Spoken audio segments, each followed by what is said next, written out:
Olá, seja muito bem-vindo, muito bem-vinda à nossa última aula do curso da Carta aos Hebreus, aqui dentro do BíbliaFlix. Essa carta tão linda, nós estamos chegando agora na conclusão desse estudo, na conclusão deste curso sobre a Carta aos Hebreus. Eu creio que foi um momento muito especial, foi um tempo muito especial que você dedicou para estudar toda essa carta. E eu tenho certeza que a sua percepção sobre este livro deve ter mudado muito.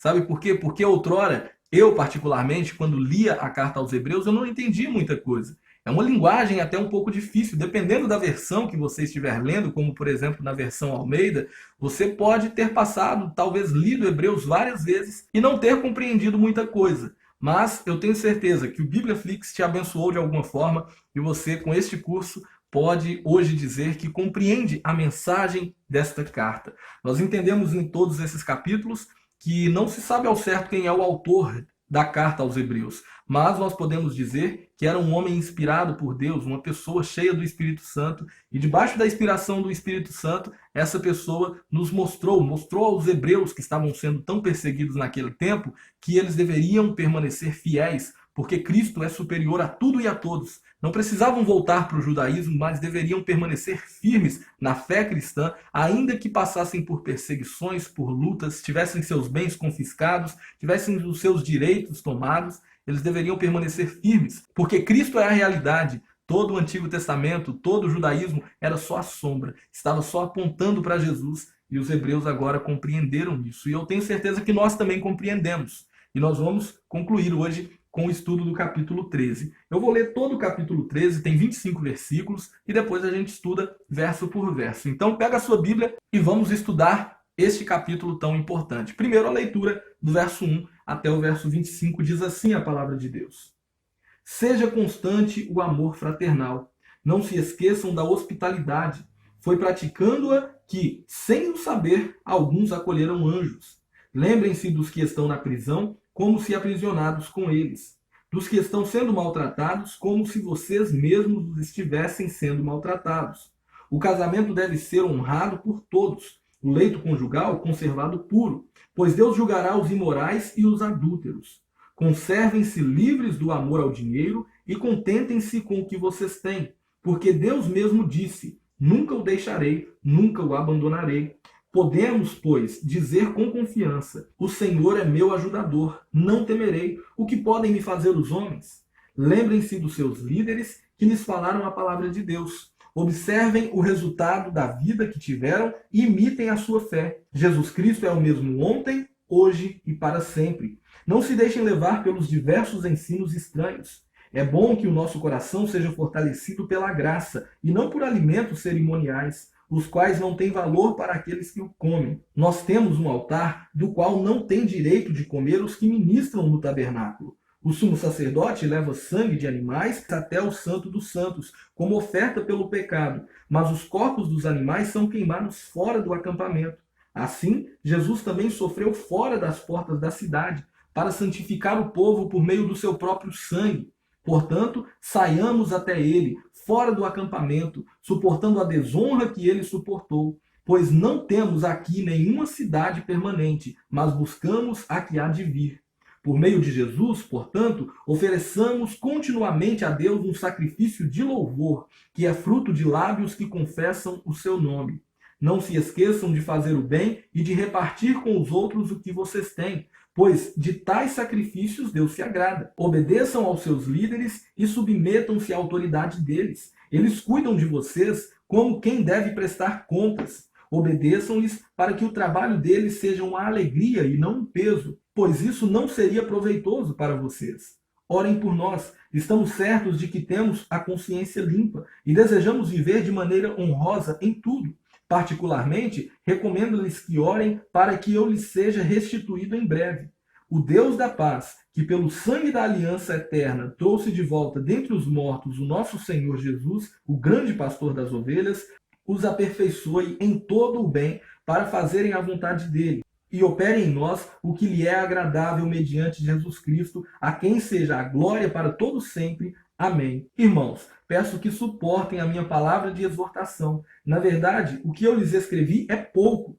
quero que saibam que o nosso irmão Timóteo foi posto em liberdade. Se ele chegar logo, irei visitá-los com ele. Saúdem a todos os seus líderes e todos os santos. Os da Itália lhes enviam saudações. Graça seja com todos vocês.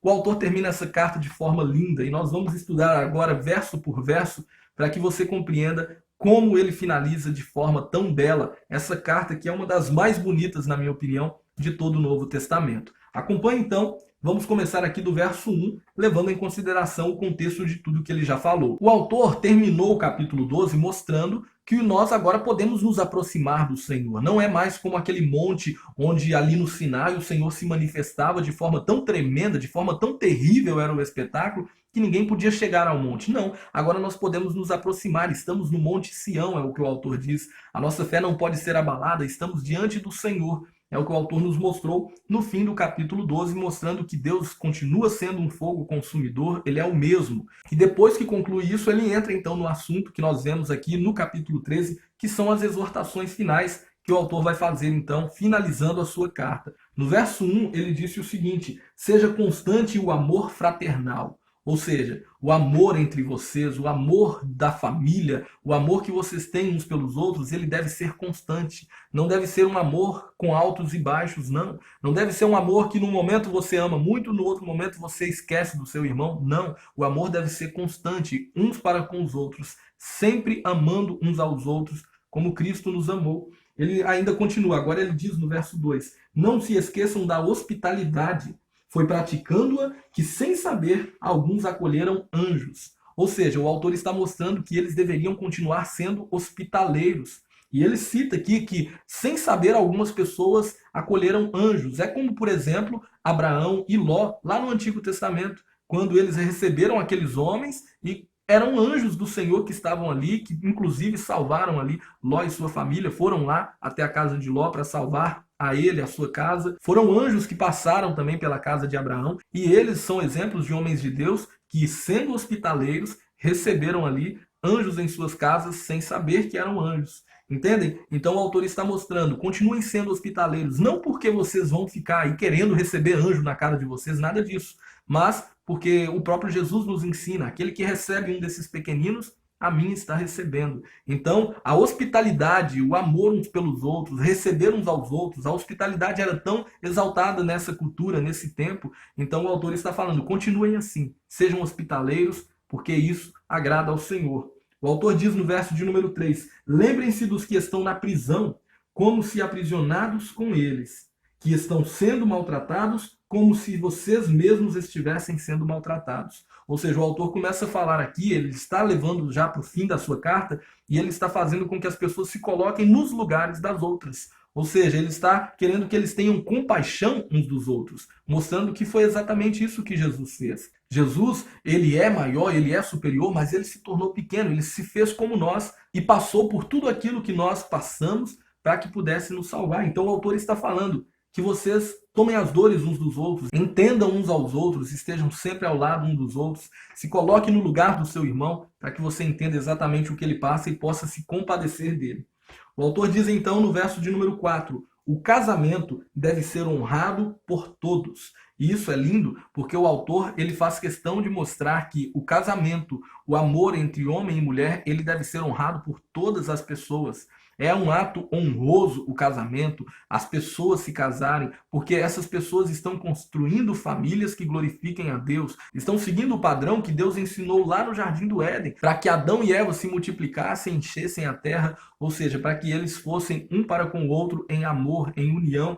E o autor está falando, o casamento deve ser honrado por todos. O leito conjugal conservado puro. Quando o autor fala isso, ele está mostrando que nenhuma imoralidade deve haver no meio do povo de Deus. O leito conjugal, ou seja, o local onde o casal tem a sua intimidade, ele deve permanecer puro, no sentido em que o marido deve ser fiel à sua esposa, a esposa fiel ao seu marido. O autor está mostrando a importância da família dentro do contexto do povo de Deus, da união marido e mulher, da fidelidade um ao outro, da pureza que deve haver em meio aos casamentos, porque isso é importante para Deus. E o autor continua dizendo, pois Deus julgará os imorais e os adúlteros. Então note, Deus vai um dia julgar tanto os imorais quanto os adúlteros. Adúlteros, aqueles que praticam o adultério, aqueles que têm relações extraconjugais. E imorais, ou seja, aquelas pessoas que ferem a moral, que ferem a lei do Senhor, que estão praticando exatamente aquilo que o Senhor não aprova. Essas pessoas serão julgadas. É o que o autor está falando. Olha o que ele diz no verso 5. Conservem-se livres do amor ao dinheiro e contentem-se com o que vocês têm, porque Deus mesmo disse: nunca o deixarei, nunca o abandonarei. Então o autor está mostrando aqui que eles devem ser um povo puro, que eles devem permanecer em santidade, glorificando ao Senhor através de suas ações. Eles não deveriam também ser apegados ao dinheiro, ter amor ao dinheiro. O autor fala: livrem-se do amor ao dinheiro. Por quê? Porque eles deveriam se contentar com o que têm. É o que o autor está nos mostrando, que eles não deveriam ser ingratos, muito pelo contrário, deveriam ser agradecidos. A pessoa que não se contenta com o que tem é uma pessoa avarenta, é uma pessoa que sempre está colocando Deus como se fosse injusto, ela não tem aquilo que deseja, portanto, a culpa é de Deus. Mas o autor está mostrando: contentem-se com o que vocês têm, porque Deus disse: nunca o deixarei, nunca o abandonarei. Então, diante das circunstâncias, diante da dificuldade, se for para abrir mão dos direitos, do dinheiro, de seja do que for, ou de Deus, abra mão de todas as coisas, mas não abra mão dos princípios do Senhor e da palavra dele, que o diz que nunca o abandonará. O verso 6 ele vai dizer: podemos, pois, dizer com confiança: o Senhor é o meu ajudador, não temerei. O que podem me fazer os homens é o que o autor recita aqui. Primeiro, quando ele diz que Deus nunca o abandonará, ele está citando Deuteronômio 31, verso 6. Mas agora que ele cita: o Senhor é o meu ajudador, não temerei. O que podem me fazer os homens, ele está citando aqui o Salmo 118, no verso de número 6. Mostrando que as pessoas deveriam confiar no Senhor e não temer a nada, porque Deus era com elas. Então não há o que temer. Então, como a gente nota, o autor está vindo fazendo aqui pontos específicos. Ele já falou a respeito do casamento, ele já falou a respeito do dinheiro, que as pessoas não devem ser apegadas ao dinheiro, que elas não devem ser imorais. E agora, no verso de número 7, ele está dizendo o seguinte: lembrem-se dos seus líderes, que lhes falaram a palavra de Deus. Observem bem o resultado da vida que tiveram e imitem a sua fé. Jesus Cristo é o mesmo ontem, hoje e para sempre. Ou seja, o autor fala: lembrem-se, estejam atentos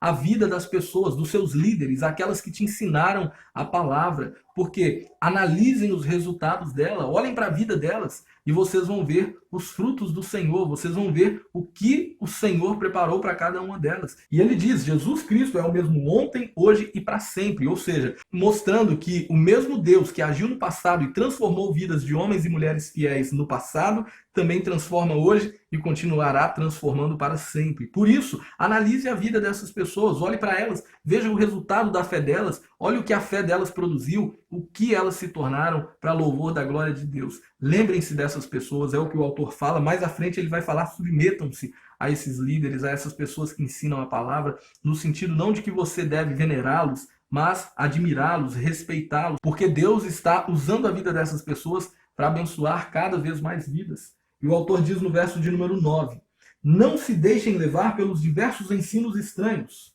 É bom que o nosso coração seja fortalecido pela graça e não por alimentos cerimoniais, os quais não têm valor para aqueles que os comem. Ou seja, o autor já veio falando de várias coisas e aqui no final ele faz uma advertência sobre os ensinos estranhos, ou seja, aqueles ensinos que não condizem com a verdade da palavra de Deus. Mas é bom que o nosso coração seja fortalecido pela graça. Ou seja, não é aquilo que comemos que nos purifica, não é aquilo que fazemos cerimonialmente que nos purifica. É exatamente a graça de Deus, o favor imerecido que nos faz ser santos e puros diante do Senhor. O autor está falando: qualquer pessoa que tentar chegar tentando impor alguma religiosidade, alguma legalidade para que você possa estar próximo a Deus, rejeite isso, mas viva crendo na graça do Senhor, que tudo que você tem, que tudo que Ele te dá, não é porque você merece ou porque você fez algo para merecer, mas é porque Ele é um Deus de amor, um Deus de misericórdia, um Deus gracioso. E o autor continua no verso 10 dizendo o seguinte: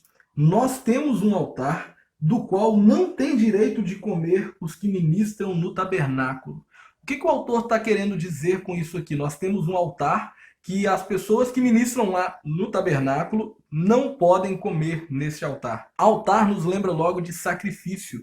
Logo, quando o autor fala que nós temos um altar, ele está fazendo menção ao local onde Cristo foi crucificado. Ele foi crucificado lá na cruz do Calvário. Ali é o altar onde foi sacrificado o Cordeiro de Deus que tira o pecado do mundo.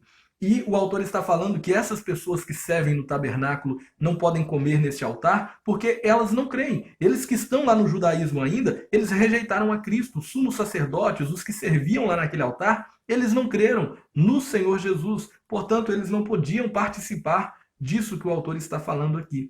Entende? Então, este alimento que nos purifica, o sangue de Cristo, o corpo de Cristo, não simplesmente porque você come, participa da ceia e é purificado, não. Mas o fato de crermos em Cristo, o pão vivo que desceu do céu, o fato de crermos que Ele é aquele que nos santifica, que nos purifica, dele comermos, dele bebermos, nesse sentido, nos faz ser aceitáveis a Ele. Então isso é maravilhoso e essas pessoas que não criam, elas não podiam participar de tudo isso. O verso de número 11 diz, e aqui o autor vai dar uma explicação sobre como era feito um sacrifício. Ele diz, o sumo sacerdote leva o sangue de animais até o Santo dos Santos.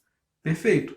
O sumo sacerdote levava o sangue até o Santo dos Santos, como oferta pelo pecado. Mas os corpos dos animais são queimados fora do acampamento. Lembra disso? O autor está citando isso aqui agora para a gente, relembrando lá do tempo da antiga aliança. E ele diz também no verso 12, assim, Jesus também sofreu fora das portas da cidade, para santificar o povo por meio do seu próprio sangue. Então, assim como o corpo do animal era queimado fora da cidade, assim também Cristo padeceu, morreu fora da cidade. E o autor diz que para que ele pudesse purificar o povo por meio do seu sangue. E no verso 13 ele diz, portanto, saiamos até ele, fora do acampamento, suportando a desonra que ele suportou. Ou seja, não há por que você ficar aí dentro do acampamento hebreu, não há por que você querer ficar dentro do judaísmo, não há por que você querer ficar lá, mas você deve sair para fora. É isso que é ser igreja, aqueles que são chamados para fora, sair para fora desse acampamento, ainda que você passe por desonra, Jesus também passou, ainda que você passe por perseguição, lutas, afrontas, ele também passou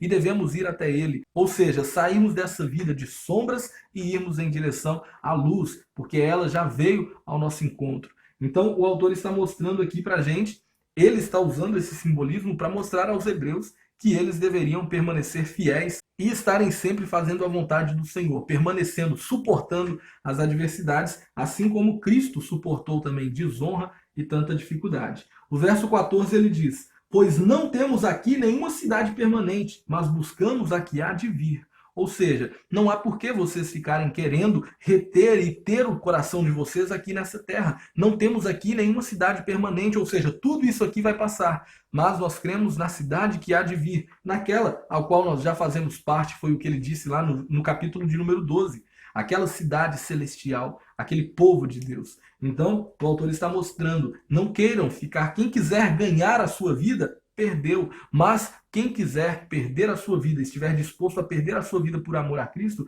esse a ganhou. É o que o autor está nos mostrando aqui nas entrelinhas deste texto. E o verso de número 15, ele diz, por meio de Jesus, portanto, ofereçamos continuamente a Deus um sacrifício de louvor, que é fruto de lábios que confessam o seu nome. Então, hoje, o sacrifício contínuo que deve ser oferecido não é mais o sacrifício de sangue para perdão dos pecados, não, mas é um sacrifício de louvor, em gratidão por aquele sacrifício que foi feito uma vez por todas. Então, nós sempre devemos sacrificar sacrifícios de louvor ao Senhor, ou seja, devemos sempre louvá-lo, engrandecê-lo, glorificá-lo. Essa é a forma de sacrificarmos algo a Ele hoje, e esse louvor, essa gratidão deve ser contínua, porque nós devemos agradecê-lo para sempre, porque o seu sacrifício foi também para sempre. De uma vez por todas, Ele nos salvou. E o autor mostra isso para a gente aqui. Não mais sacrifício para perdão de pecado, mas sacrifício para gratidão. Não mais animais para agradecer, mas agora com a nossa vida, com louvor, com adoração ao nosso Deus soberano. E ele diz no verso 16, não se esqueçam de fazer o bem e de repartir com os outros o que vocês têm, pois de tais sacrifícios Deus se agrada. Ou seja, vocês querem sacrificar algo para Deus, sacrificar entre aspas, estejam sempre fazendo bem uns aos outros, repartindo o que vocês têm. Disso o Senhor se agrada. Desse tipo de sacrifício, de um coração sincero que ajuda o próximo, o Senhor se agrada. É claro que o autor aqui não está criando uma nova regra de sacrifício baseado em caridade. Ele está simplesmente mostrando e fazendo aqui, mostrando, dando a entender para a gente, assim como Samuel disse lá para Saul: mais vale obedecer ao Senhor do que sacrificar. Então, se você quer fazer um sacrifício que agrade ao Senhor, que seja obedecendo, porque é isso que Jesus nos ensina: retribua o mal com o bem, cuide uns dos outros, reparta, divida o que vocês têm uns com os outros. O Senhor nos ensina isso e disso ele se agrada. O verso de número 17, já encaminhando para o fim, ele diz: obedeçam aos seus líderes e submetam-se à autoridade deles. Eles cuidam de vocês como quem deve prestar contas. Obedeçam-lhes para que o trabalho deles seja uma alegria e não um peso, pois isso não seria proveitoso para vocês. Então o autor está falando aqui, olha, obedeçam, sejam submissos aos líderes que vocês têm, às pessoas que lideram vocês, porque eles cuidam de vocês como quem deve prestar contas, ou seja, eles estão cuidando do povo de Deus, eles estão instruindo dentro da mensagem, da palavra, do evangelho, o povo de Deus. Então, não há por que você rejeitar essas pessoas que estão instruindo na verdade, na palavra. É claro que para os nossos dias, muitas pessoas pegam um texto como esse e querem colocar o pastor como um super pastor, ou apóstolo, ou profeta, seja quem for a pessoa, eles querem colocar uma autoridade excessiva nessa pessoa. Não é isso que o autor aqui está ensinando de forma alguma.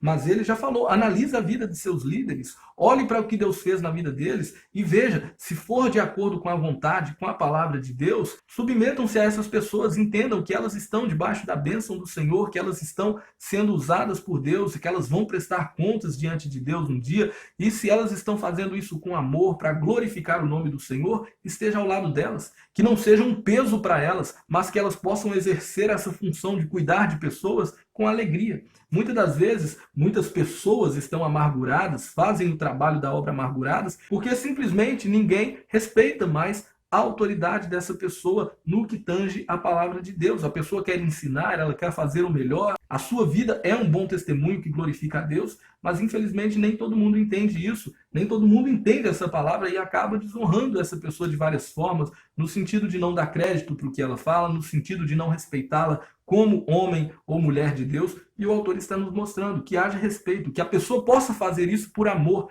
sabendo que tem pessoas que valorizam o trabalho delas. Ou seja, esse autor, sendo um homem de Deus, mostrando aqui para a gente que tais pessoas, as que fazem a obra do Senhor, as que ensinam a verdade do Evangelho, essas devem ser também bem tratadas, bem cuidadas pelos irmãos. O autor então chega no verso de número 18, já encaminhando aqui para finalizar, ele pede oração aos irmãos. Ele diz: orem por nós, estamos certos de que temos a consciência limpa e desejamos viver de maneira honrosa em tudo. Então ele pede oração aos irmãos, orem por a gente e estejam certos, nós estamos com a nossa consciência limpa, ou seja, estamos com a consciência purificada, temos paz em nosso espírito diante de tudo isso que estamos falando com vocês, porque de fato é a palavra de Deus, porque de fato é o que o Senhor deseja para a vida de cada um dos irmãos. E ele diz que estamos certos de que temos a consciência limpa e desejamos viver de maneira honrosa em tudo, ou seja, de maneira impecável, que ninguém possa olhar e dizer está errado, está em pecado, está no erro. Não, mas estamos vivendo em santidade para glorificar a Deus.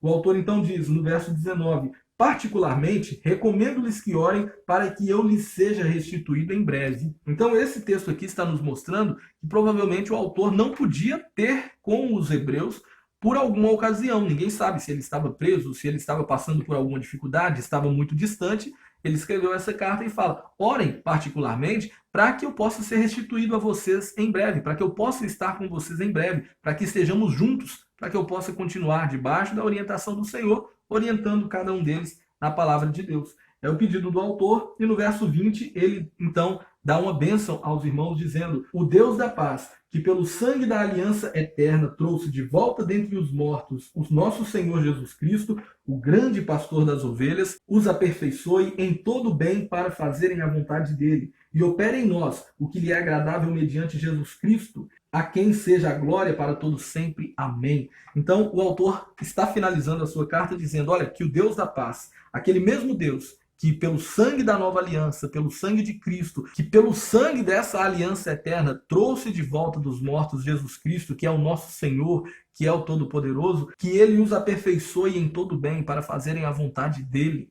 É o que o autor está falando, olha, que o Senhor possa aperfeiçoar vocês, mesmo diante de adversidades, de lutas, que ele possa estar aperfeiçoando vocês, porque ele é o Deus de paz, ele é o Deus que pela nova aliança no sangue de Cristo restaurou a comunhão com vocês, que esse Deus aperfeiçoe vocês. É o que o autor fala aqui, e ele diz o seguinte: e opere em nós o que lhe é agradável, ou seja, que ele faça a vontade dele, que é boa, perfeita e agradável, que ele opere aquilo que é agradável mediante Jesus Cristo. E olha o que o autor finaliza aqui no verso de número 21, a quem seja a glória para todos sempre. Amém. Ou seja, o autor está falando, olha, que ele opere tudo isso em nós, mediante Jesus Cristo. E a Jesus Cristo seja dada toda a glória para todos sempre. Amém. Ou seja, que assim seja. Ele confirma a sua oração pelos irmãos aqui nesses trechos finais. E então, ele finaliza a carta deixando aqui a sua saudação final. Ele diz, irmãos, peço que suportem a minha palavra de exortação. Na verdade, o que eu lhes escrevi é pouco.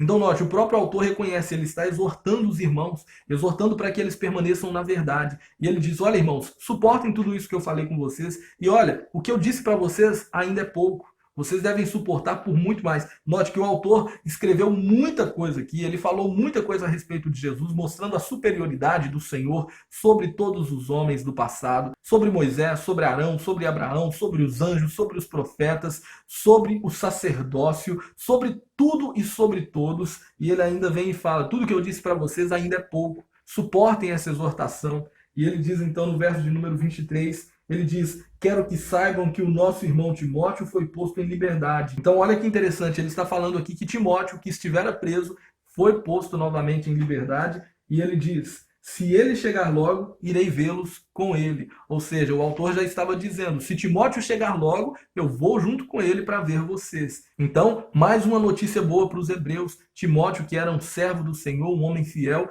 o autor aos hebreus está falando, olha, Timóteo foi posto em liberdade, se alegrem, eu quero que vocês saibam disso, e olha, se ele chegar logo, eu vou até vocês junto com ele. E o autor finaliza dizendo, então, no verso 24, saúdem a todos os seus líderes e a todos os santos. Então, mandem saudações a todos os seus líderes, a todos os santos aí que estão com vocês. Os da Itália lhe enviam saudações. Esse texto aqui, como eu disse lá no início, lá na introdução, é bem provável que o autor estivesse na Itália quando ele escreveu essa carta. Então, por isso, ele está falando, quando eu puder, eu vou estar com vocês. Orem para que esteja mais rápido esse momento para eu estar com vocês. Se Timóteo chegar logo, eu vou até vocês junto com ele. E é bem provável que o autor estava na Itália e não estava sozinho. Ele está dizendo, os da Itália lhes enviam saudações. E ele finaliza de forma linda. A graça seja com todos vocês. Ele começou mostrando que Deus fala agora por meio de Cristo, que tudo que ele fez foi pela sua graça, pelo seu amor, pelo seu poder, e ele finaliza dizendo, a graça de Jesus,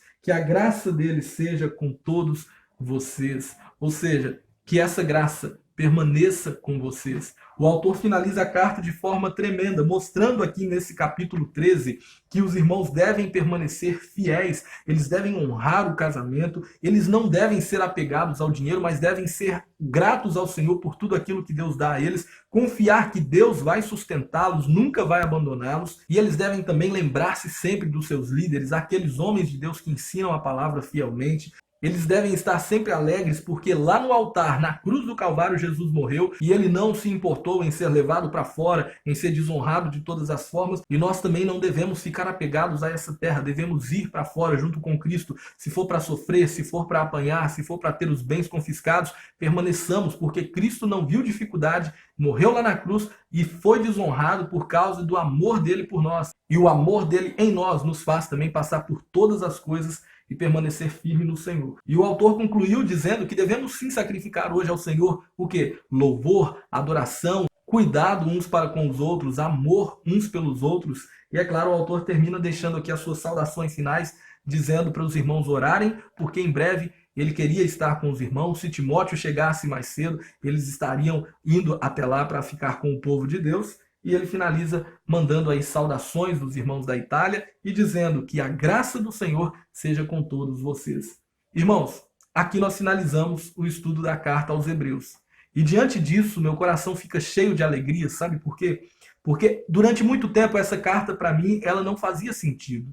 Era uma carta que parecia um Antigo Testamento, dentro do Novo Testamento, falava de sacerdócio, falava daquelas coisas que outrora eu só tinha visto lá no Antigo Testamento. E eu não entendia muito bem. Mas quando eu comecei a estudar tudo isso, quando eu comecei a aprender tudo isso, meu coração se encheu de alegria, porque eu vejo que ela é uma carta que se encaixa perfeitamente aqui dentro do Novo Testamento, que o autor fez questão de mostrar a superioridade de Jesus a tudo aquilo lá do Antigo Testamento. Não que o Antigo Testamento não tem valor, mas que tudo que está lá é uma sombra que está apontando para a realidade que é Jesus Cristo. Então, para você que está finalizando esta aula aqui, eu quero te parabenizar por ter chegado até aqui e fazer aqui uma breve recapitulação bem por alto sobre tudo que nós aprendemos. Desde o primeiro capítulo, o autor veio mostrando para a gente. Primeiro, a gente não sabe quem é o autor dessa carta. Não tem ao certo quem foi o autor. Ninguém sabe quem foi o autor da carta aos Hebreus ao certo. Alguns dizem que foi Paulo, outros dizem que foi Apolo, Priscila. Ninguém sabe quem foi. Será que foi Barnabé? Ninguém sabe quem foi o autor. Mas uma coisa é certa, era alguém inspirado pelo Espírito Santo de Deus, e essa pessoa registrou desde o primeiro capítulo que Jesus é superior aos profetas, que Jesus é superior aos anjos, que Jesus é superior a Abraão, que Jesus é superior a Arão, que Jesus é superior a todo o sistema sacerdotal do Antigo Testamento, que tudo aquilo do Antigo Testamento era apenas sombra. Jesus é a realidade. Ele nos mostrou que os hebreus não precisavam retroceder, mesmo sendo tão perseguidos. Essa carta foi escrita antes do ano 70, então a perseguição era muito intensa aos cristãos. Eles tinham os bens confiscados, eles poderiam até mesmo ser mortos por causa da fé no Senhor Jesus, e muitos estavam talvez pensando em voltar para o judaísmo. O autor então escreveu mostrando a grandeza e a superioridade de Jesus, mostrando para eles que não vale a pena voltar para o judaísmo, mas devem permanecer em Cristo. E tudo aquilo lá do judaísmo iria desembocar no cristianismo. Os judeus não compreenderam, mas esses hebreus aqui, esses judeus que creram em Jesus, eles agora estão tendo a compreensão que Jesus é a realidade e que eles devem permanecer firmes em Cristo. Ele é o nosso sumo sacerdote. Ele abriu um novo e vivo caminho até Deus. Ele é o Cordeiro de Deus que tira o pecado do mundo de uma vez por todas e não precisa ficar sacrificando animais para poder fazer a purificação dos pecados do povo. Assim como a presença de Deus era tão restrita lá no Antigo Testamento, agora Jesus veio e abriu um novo e vivo caminho e nós temos acesso ao Pai, estamos na presença do Senhor, e é isso que o autor fez questão de mostrar aqui. Tente imaginar o coração dos hebreus ao terminarem de ler essa carta, capítulo por capítulo, comprovando em cada um desses capítulos a superioridade e a grandeza de Jesus, podendo contemplar onde eles estavam, em quem eles estavam confiando. Eu creio que depois de receber uma carta como essa, as forças deles foram renovadas, que eles permaneceram fiéis ao Senhor. E eu espero que o seu coração também esteja renovado, que a sua fé esteja renovada. Se algum dia alguém chegar até você tentando te convencer que Jesus de fato não é Deus, que Jesus de fato não é aquele que salva, que ele só foi mais um aqui nessa terra, que você rejeite tudo isso, que você possa ficar firmado nessa palavra, inabalável como um monte de Sião, crendo, de fato, Jesus é o meu substituto. Jesus é o Cordeiro perfeito de Deus que tira o pecado do mundo, morto desde a eternidade, sacrificado no meu e no seu lugar para nos redimir. Ele abriu o caminho para nos achegar a Deus. Ele foi o sacrifício feito uma vez por todas. O legalismo não me leva a Deus. As minhas obras não me levam a Deus. A única coisa, o único mediador entre mim e Deus é o nosso Senhor Jesus. Ele é o nosso caminho até o Pai. Então é isso, meus irmãos. Esta aula vai ficando por aqui. Finalizamos o curso da Carta aos Hebreus. Parabéns por ter chegado até aqui. Eu quero te parabenizar mesmo e quero te incentivar a compartilhar isso com alguém. Se você puder, tira um print dessa tela aqui ou tira foto com o seu celular, poste isso lá nos seus stories do Instagram, no Facebook, manda no WhatsApp da sua igreja, no grupo, para os seus amigos. Compartilhe com eles tudo que você aprendeu nessa carta. Compartilhe com eles a alegria que você está sentindo no seu coração por ter concluído mais um curso tão importante da Bíblia Sagrada. E, é claro, recomende o Bíblia Flix para mais pessoas. Se todas essas aulas te abençoou de alguma forma, se enriqueceu os seus conhecimentos de alguma forma, ajude-nos a propagar isso para mais pessoas, ajude-nos a levar isso. Imagine se todos os irmãos da sua igreja tivessem essa compreensão a respeito desse livro, como seria maravilhoso, mais pessoas conhecendo uma carta tão linda, tendo a fé firmada no Senhor. Então nos ajude a compartilhar, seja postando uma foto no Stories, marque o Ministério Levanta e Anda nessa postagem para que nós possamos curtir também, compartilhar com os nossos amigos. E compartilhe com a gente essa experiência. Se você quiser, nos envie um vídeo, nos envie um testemunho, seja em texto, comente aqui abaixo, mande em vídeo também. Se quiser mandar em áudio, vocês têm acesso ao nosso e-mail, suporteaoalunolevantaianda@gmail.com. Compartilhe com a gente esse testemunho de como foi para você aprender tudo que você aprendeu aqui em Hebreus. Caso tenha ficado alguma dúvida nessa aula, comente aqui abaixo, a gente vai te ajudar. Assista o vídeo pausadamente. Sempre que puder, reassista algumas aulas para sempre ir aperfeiçoando os seus conhecimentos. E o principal, viva essa palavra. Ensina ela para mais pessoas. Se puder, indique o Bibliaflix. Será um prazer ter mais pessoas aqui como aluno. Então é isso. Essa aula vai ficando por aqui. Parabéns. Concluímos então o estudo, o curso da Carta aos Hebreus. Mais uma aula do Bibliaflix. Um forte abraço e até o nosso próximo curso.